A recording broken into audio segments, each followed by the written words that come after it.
Today on HTO Football we are joined by self-proclaimed National League pantomime villain Josh Casey.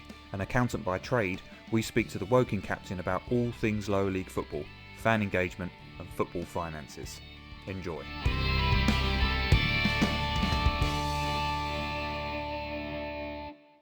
Welcome to HTO Football. We are absolutely delighted today to be welcomed by Woking FC captain Josh Casey. Josh, how are things, mate? How's lockdown life treating you? Yeah, it's pretty good. We're getting by okay, sort of getting used to the new normal, as they say. And yeah, it's going okay. Just missing football now. Yeah, not half. I think. Well, Bundesliga's back today, isn't it? So I don't know. I think everyone's suddenly become massive Bundesliga fans. Yeah, I've seen all the find your Bundesliga team and the flow chart to pick a team. So I'm looking forward to doing that and then sitting down and hopefully watching some football. I can't wait. I honestly can't wait. It'll be strange because they're all obviously behind closed doors, but I think any football now, people are just craving anything. Yeah, I did that flow chart, and I came out as a Hamburg fan because of I think it must have been similar to my Arsenal roots because it was said, someone who harks back to past glories and just wins occasionally, but. Yeah. Yeah, with the Arsenal, there's not really the winning occasionally, is there anymore? Already throwing out the digs, in.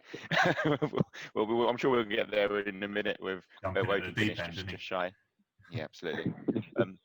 There's obviously news yesterday as well of League Two as well being called for the year, and well certainly the club's voting in favour of calling it. But obviously you at Woking was called a couple of months ago now. What was that like at the time? It was really strange. I think it all sort of happened so quickly with the lockdown and then games being called off. So I think we, as players, we were really shocked at the speed with which it happened because I think the Premier League one weekend said that the games were being postponed. The EFL followed, and then the leagues below us called off all their games, but we were supposed to still be playing that weekend. So it was really strange. I think we were sort of really shocked that we were going to be left playing, and we as players were messaging everyone, sort of speaking to each other before the game, and no one really wanted to play. We all thought it was ridiculous that there were thoughts we were going to be playing, and then obviously luckily on the day our game was called off because the other team refused to travel, and then obviously it sort of snowballed from there, and now our league's been called off but not voided. So there's still the possibility of promotions and relegations. They're yet to decide that. So we'll see what happens with that. But I think based on what League Two have done, it looks like there's only going to be one coming up from the National League, which obviously is gutting to hear for anyone other than Barry. Must be tough for the Harrogate fans for sure. I mean, your last game, obviously before suspension, Josh, was at home to Barnet. Yeah. Where did you see your season going at that point in the season? What targets were in place at that point? So we were playing well at that point. We'd hit a bit of form again. So I think we obviously started the season really well. The aim at the beginning of the season was just to avoid relegation. But we managed to be top after a couple of months. Then we had a big dip, but we found ourselves, I think, with 9 games left, being 3 or 4 points outside the playoffs, and we'd finally hit some form. So I think we genuinely believed that with our run in and how we were playing, we were going to make the playoffs. So it's pretty gutting. And then obviously the last result, the Barnet game, is probably the one that has cost us a chance if it does come down to points per game or anything like that, which is a real shame. I mean, I think that obviously I go to a lot of Barnet home games, particularly, and I always feel like in that division, it's such a hard league to get out of because a lot of people say anyone could be anyone in the Premiership, but I don't think it's the case so much as strongly as it is in the National League. Do you find it a very competitive division? Did you notice a difference when you came up from the south? Yeah. So we came up from the south and we stayed part time, which is strange. Obviously, in the National League, I think all of the clubs apart from Woking and Chorley are full time. So you notice straight away the step up in physicality. Everyone's strong, everyone's quick, and everyone's well organised. But like you say, anyone could be anyone. Because I think at the start of the season, you look at it and I think Fylde and Chesterfield were the 2 sort of pre-season favourites to go up and win the league, and they're both in and around the relegation zone now. So it goes to show that how strong that league is, and if you put a run of form together, anything can happen. That playoff chase looked fascinating, didn't it? At the time of suspension, so many teams involved. I mean, my local team, Barnet, they had 3 or 4 games in hand, I think, at the time, just only a point behind Woking. I felt we were primed really to sort of go on a push. But what was the target at the beginning of the season? Just to literally survive, really.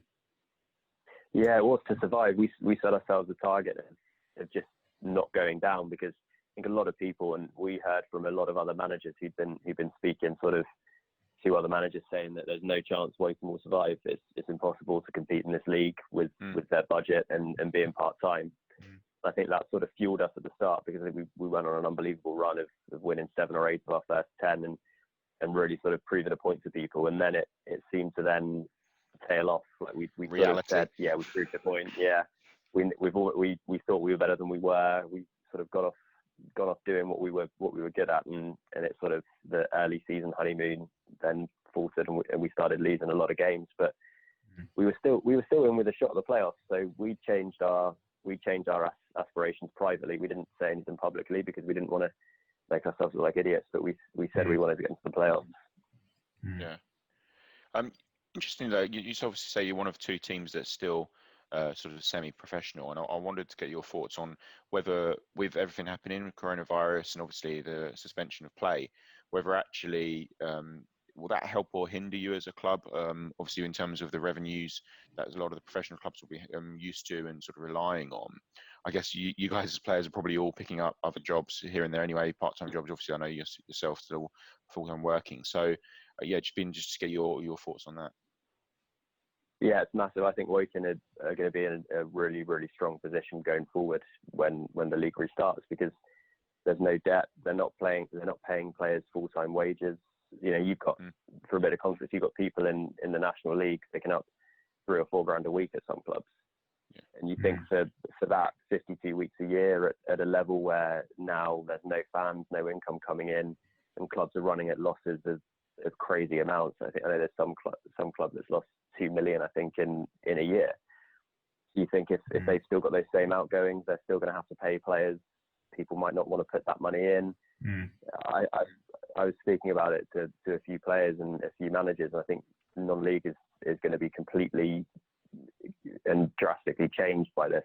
It'll be amazing if it ever goes back to normal. But I think the days of players sort of picking up stupid money for this level are gone, and it is going to be incredibly different next season. But I think Woking are in a really strong position because they've got no debt. They're a part-time club, and they've got no real sort of committed outgoings.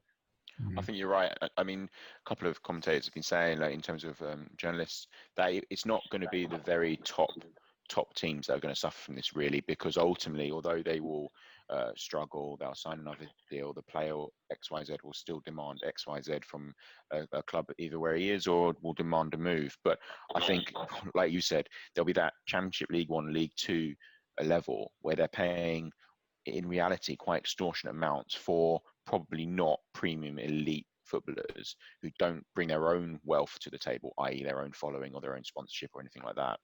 That's really going to struggle, and it could change it irrevocably. There could be 2 or 3 teams go out from each league. It could be something that drastic. There's talk of being a restructure, isn't there? There's been some rumblings, Josh, about possibly regionalising the conference and League Two, or even League One, maybe. How do you think that would be a good move? I think it's an interesting concept.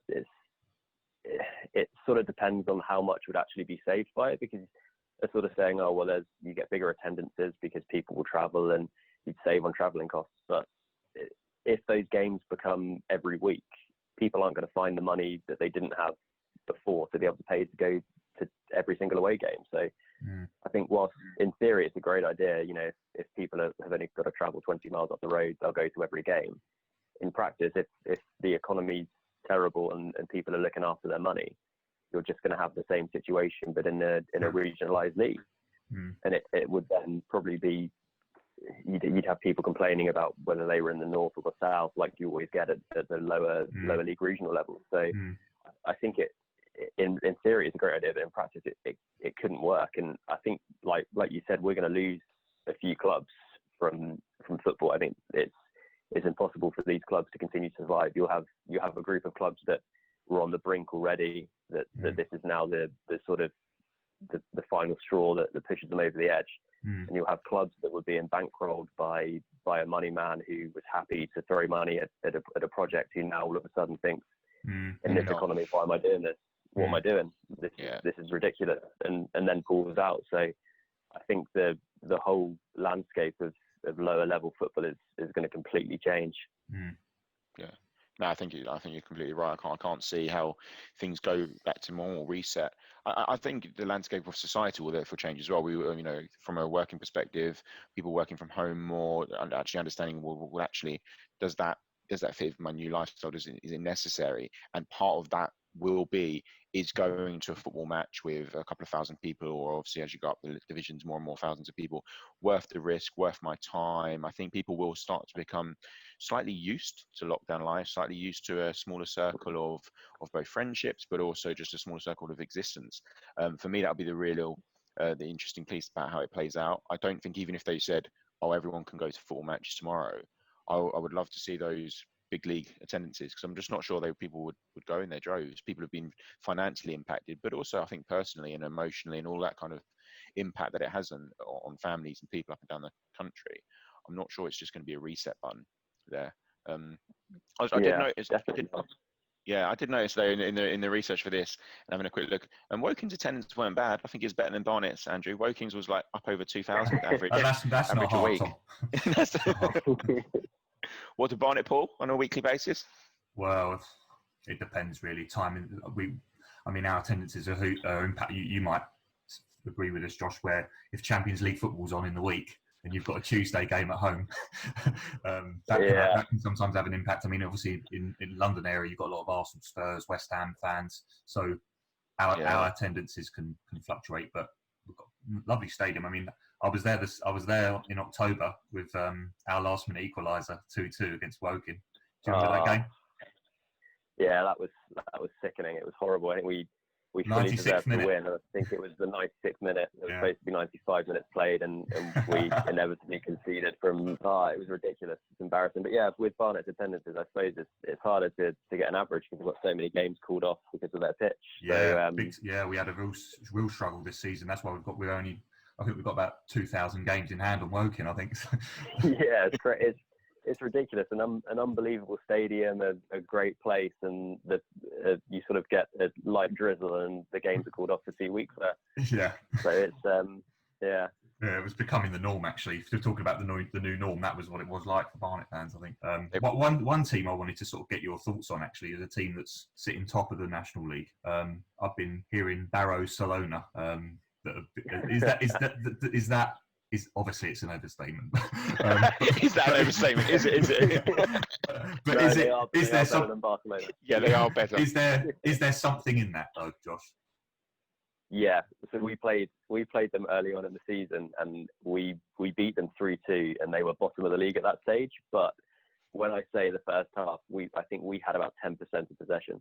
It was embarrassing. Like the way they moved the ball and how quickly they moved the ball and their rotations, it was something else. We came off after that game wondering how we'd won and how they were bottom of the league. So I'm not surprised to see them up there. And it's the way they play football is brilliant.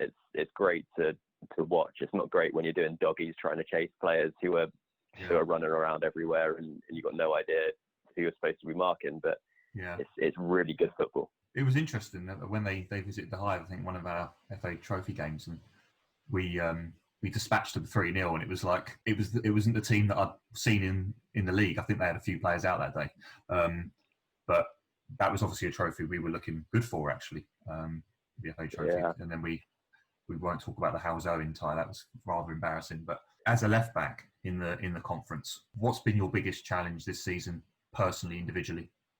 Oh, it's a tough one. I think a lot of it is different wingers you come up against and the intelligence of them. when you're playing at Conference South level, you kind of know what you're going to get from a winger within the first 5 or 10 minutes. They're a lot more one-dimensional and predictable. So you'll have a winger that is determined to cut inside, or a winger that's determined to run down the line. Whereas at National League level, the good wingers can do both and will do both during the game. So you've then got to make sure you're switched on at all times. Whereas, Conference South, I felt really comfortable. Like, it was predictable. I sort of knew what the winger was going to do, and I knew that if I played well, there's no chance the winger was going to get any joy from me. Whereas this season, it's more of a challenge, and there's some high quality players there. Have you come off the pitch and sort of felt like I need a rest now?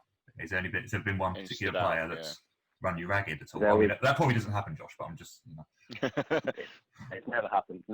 But there was Notts County away.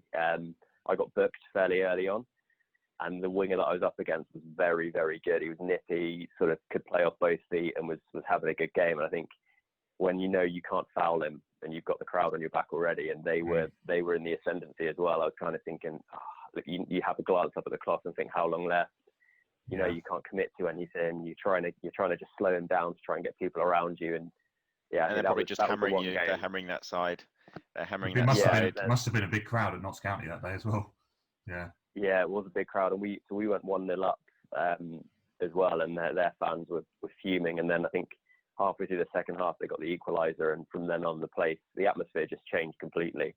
And then it was a real backs against the wall job, and the winger was just staying high and wide.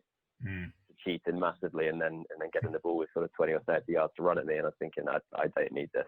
I do not need this for the last half an hour. It was during one of the storms as well, so it was horrible weather, horrible wind. You just think, come on, give me a break. You needed to pull rank and get someone to double up and say, look, just get back, just drop back, you're helping me. I was trying, they weren't there quick enough. But you clearly didn't get run ragged like that the season before. Obviously, you got the clean sweep, didn't you? All the Player of the Year awards, managers, players, fans, all that rubbish. A bit greedy, isn't it? It's ridiculous. It was a good year. I've had a lot of abuse in the change room. I won obviously all the awards, and then won Surrey Sports Personality of the Year, which was that's outrageous. Again, got me a lot more grief from the players, especially because I didn't live in Surrey. So it was a great year for me. Was that Surrey Sports Personality of the Year should be an automatic invite, at least, to BBC Sports Personality of the Year, shouldn't it? I mean, you should be up there. That's what I thought. Yeah. I thought it was going to be me and Stokesy on the same table, just sort of sharing stories about our respective achievements. Him talking about the World Cup final, and me talking about the playoff final. So it's sort of similar levels. Actually, Tom, we could put that in the intro, couldn't we? Something to do with the Surrey Sports. We could bung that in the Sports Personality. Throw that in. But talking about not at the same level, that's very true. Because obviously, like I said, I mentioned we were fortunate enough to have Bob Wilson on last week talking about FA Cup, and Andrew himself played in some first preliminary round of the FA Cup. And we were trying to compare that to make sure that was pretty similar to Bob going on and having however many appearances in the FA Cup, obviously winning it and stuff like that. But your sure claim to fame. Yeah, it is my claim to fame. It's my only ever FA Cup appearance. It will probably be the last one. I think it was Cot Foster's. I used to play a bit for Cot Foster's for a few years when I was in my early 20s, and we were drawn against Tooting and Mitcham, and we lost 1-0 that day, but even at that level, I noticed a difference. They were very efficient. I mean, we managed to keep the score at 1-0, keep it quite respectable. They were a good side. But that was it really. And then I sort of retired shortly after. But to find your fame elsewhere. But I thought I'd end on that really. Yeah. On such a high note. But you yourself, Josh, had a good FA Cup run. Obviously, eventually losing to Watford last year, but. Yeah, that was amazing. It was quite surreal, really, because in the run up to the third round, we had sort of cameras and everyone wanted to do TV interviews with you, for the standard sort of paper accountant facing former England player and that sort of story. But it was quite surreal. But being on the same pitch as them, you realise that people cannot slag off Premier League players ever, because. Even ones who you think you describe as an average Premier League player, like Tom Cleverley or something like that, they are so good. It's it's ridiculous. Well, we've got Tom on next week, Josh. I mean, you know what I mean? Like people say, oh, you know, Tom's totally blah, but he's played for England. Tom will have to cancel something. We'll have to get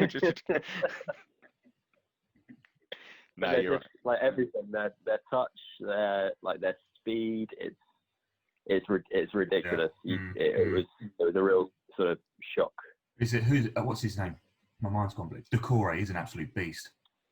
Yeah, even Messina, the left back, the size of him, I was looking at myself playing left back for Woking, and then him playing left back for them, and I think he's like 6'3" and built really, really well. So yeah, it was a real shock, but it was great playing with them, and they were all really sort of respectful as well, which is nice. He's never won Surrey Personality of the Year either, so. You know what I mean? Exactly. So you know, who's winning? Do you know what I mean? Who's winning at life? Do you know what I mean? You know, absolutely. But what does a cup run do for the club though? You know, the size of Woking, cup run to third round and the Premier League draw. That must have been a huge lift for the whole place, really. Yeah, it does so much financially and for the clubs. I think finance-wise, the club made six figures comfortably from it, which is pretty much, for a club that size, is pretty much the running costs for a large part of the season. So yeah, it's absolutely huge. And then in terms of the club, you get fans that wouldn't normally start coming to games, and they might buy a shirt, which is more money for the club, and then they might come to another game. So it's huge. It really is. And I think alongside the money and the publicity, it's massive for a club. It can keep them going for years. Yeah, absolutely. Obviously, you spoke about the money there, and you know, and your profession as an accountant plays in the FA Cup and whatnot. But I just wanted to get your take on, whenever you see lower league teams struggling financially, you know, you do get a lot of outcry saying, well, what I think the FA could do more. I think the Premier League clubs could do more to help support lower league divisions, whether that be financial rigor, structure, or literally handouts. And if you get your interest and to get your take on what that could look like. Do you think it's even something that the FA and the Prem should entertain, and if so, what kind of structure or something could potentially work? I think in this situation, the Premier League has to help. It has to be a case of we've got to do what we can for the state of the game in this country. So I think the Premier League should be doing whatever they can to bail out some clubs. But I think it's got to be, it's so open to abuse. You've got clubs who are at lower levels operating way beyond their means, and they shouldn't then be entitled to a handout from Premier League clubs and rewarded for their sort of bad financial decisions and the gambles that they take. So it's a real fine balance there, because there are clubs whose main income is fans coming through the door and buying things properly, and you think those clubs that are doing things properly and are just struggling because of this crisis, they need to be bailed out, they need to be helped, and they should be, and the Premier League should help them do that. But the clubs who are paying silly money to players without any sort of regard for the future and are just gambling on going up, I don't think they should be then going cap in hand to anyone, because it's not fair. They've chosen to sort of live beyond their means and act irresponsibly. So why should they then be bailed out? So, that's but then you know it's then really hard to sort of draw that line and say, well, what clubs have overspent, what deserve a handout, and what don't. So in practice, it will be really hard to operate that. But it's such a grey area. I think that you look at the lower levels as well, and non-league. These clubs can't survive without fans coming through the door. Whereas, like you said, with the Premier League, the fans coming through the door is an insignificant amount, really, when you think about the TV money that they get. So it's a really tough decision. I think it needs strong leadership and people doing things that are right for the game rather than just right for their club financially. I think you're right, and I think there needs to be a clear distinction, like you say, about measures that are put in place during this pandemic and during this crisis, and actually long term the support and rigor that the people can put in place to help support lower league clubs, because there absolutely is a difference, and I think we need to acknowledge that in terms of, you know, look at the support in wider society, for whether that be furloughing or whether that be support for self-employed. There's been measures put in place that which are obviously exceptional measures given the exceptional times. I completely agree though with respect to sort of handouts. I think there were a couple of clubs last year struggled, and people say, oh, why can't they hand out Prem's clubs to do that? For my money, I think if there was something that they could do, I think it'd be more about, whether that be trying to prevent this happening. So in terms of setting up better financial rigor, better auditing, better structure around how these clubs are run, rather than just going, like you said, cap in hand when the proverbial hits the fan. At that point, actually, it's probably too late. And maybe actually the FA and the top echelons of the game could be doing a bit more around the financial rigor and structure they put in place to make sure clubs are all abiding by the rules, like you said, and not living beyond their means. I think that's something they can do as opposed to handouts. Yeah, and you can't reward clubs for overspending and living beyond their means, because then it just encourages them to do the same again. It's really, you can't do that, and you can't just give handouts for the sake of giving handouts. I think it's a lot of this crisis has brought out a lot of things of how football clubs are behaving, and some have really done well, and others have made themselves look stupid, and their behaviour is disgraceful. Really, I think you look at some Premier League clubs furloughing staff and claiming money from the government for that is, in my mind, absolutely shocking. I don't know how you've got clubs who have got hundreds of £1 million worth of assets on the balance sheet, cash in the bank, and they're going to the government for a bailout. You can argue all you want about them contributing, taxes to the country and things like that, but that shouldn't be the case. It should be the billionaire owners that are then funding that. And then you look at players being scapegoated and saying they should be taking pay cuts, and you think, well, why? That's not fair either. There's people that are far wealthier than they are that should be looked at first. Yeah. It's also really uncomfortable as well, seeing a lot of non-league clubs setting up sort of just giving pages and crowdfunding pages and asking for charity, because you think, well, there's more important causes and more deserving causes than just you guys trying to generate some money to be able to go and sign another player next season when it starts. So well, that's it's really uncomfortable. Really uncomfortable, and then and I think that sort of harps back to what we were saying earlier about that. Even if football suddenly opened its doors tomorrow, from a moral perspective, are thousands of people ploughing through the gates, spending lots of money on expensive tickets in the upper tiers, merchandise, and then seeing clubs linked to players for 50, 60, 70 million pounds. And then you have just giving pages from clubs to try and survive, keep afloat, and then they'll be going out and splashing money, or their version of splashing money at that level. And you just look at what's going on in the rest of the world, and you think, is this right at this moment to be worried that much about the? I was going to say, I think it's a broader social issue as well, isn't it? That hopefully from this we learn, and if that's also owners but fans. I mean, how many times on a transfer deadline day am I tweeting, get that left back signed or get that striker signed, and we need to rethink things and take stock. I think get Josh Casey signed. Exactly. That's been my claim for many years. Tierney's obviously injury prone, so we don't know. We've not nailed down that slot yet, Josh. So it's still most of it's get rid of Josh Casey. I think is more the common tweet. Yeah, actually, that transitions nicely onto maybe our counter-attack segment, Josh. Yeah. Going to fire a few quick questions at you, and I'd like the shortest possible answer. So we'll start off with what we were just talking about, actually. So a left back in the Premier League that you admire most and you see yourself in a little bit. Ashley Cole. Okay. How about currently? Ben Chilwell. Yeah. Team you supported as a boy? Oh, Newcastle. There's a lot going on there at the moment. Oh, no. Yeah, talking about morals in football. We'll get to that in a second. This is supposed to be a light refreshment, this bit. Yeah. Like that one. Best player you've ever seen live? Oh, Eden Hazard. Nice. Best player you've ever played with?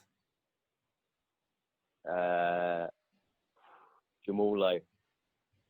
Now at Wigan. Right, okay. Best player you've ever played against? Raheem Sterling. Most talented player at Woking? Oof. Jamal Loza.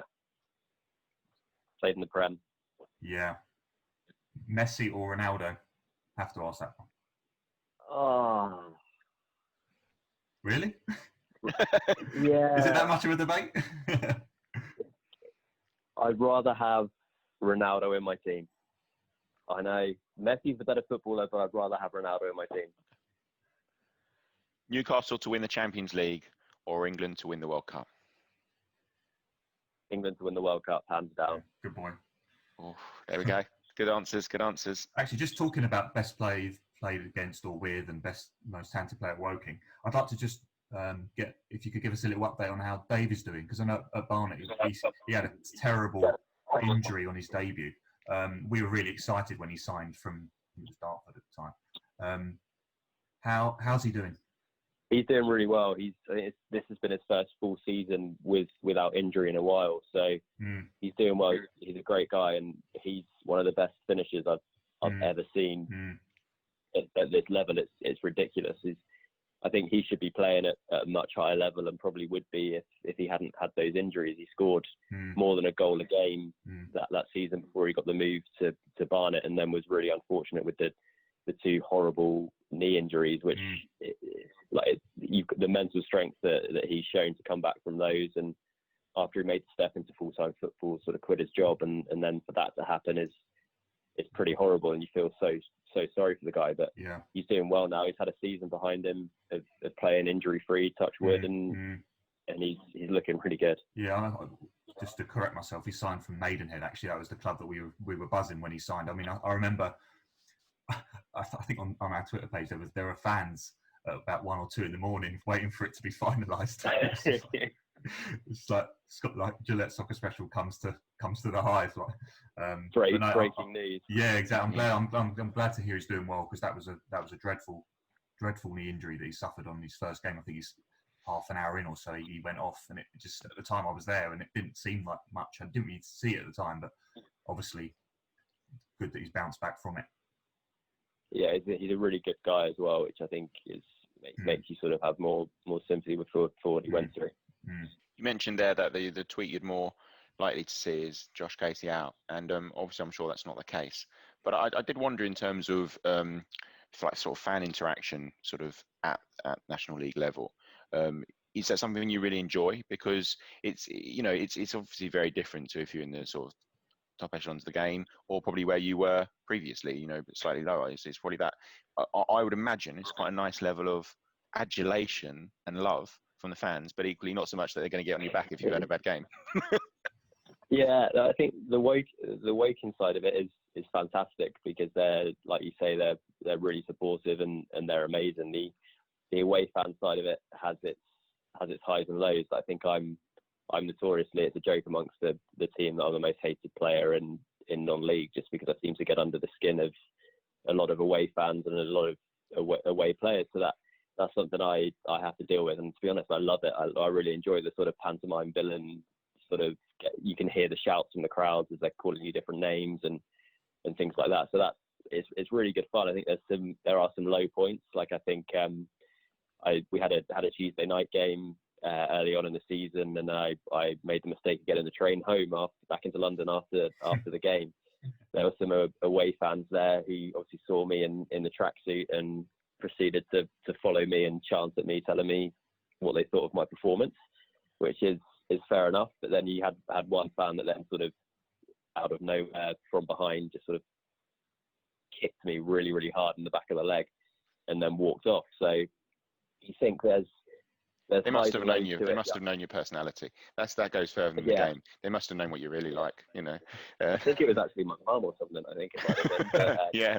So someone you used to work with in an accountancy firm or something like that. Just like, yeah. But I do love the fan interaction, because you can hear what people say, and you can hear the abuse and that side of it, and it's great as well to be so close to the fans. I think home fans as well, like the Woking fans are incredible. You've got the same people that a lot of the time have been part of the club for all their life, and it means so much to them. So it's great to have people that you speak to after games who it does mean so much to. What's it like having Martin Tyler as an assistant manager? That's what I've been waiting to ask that all week.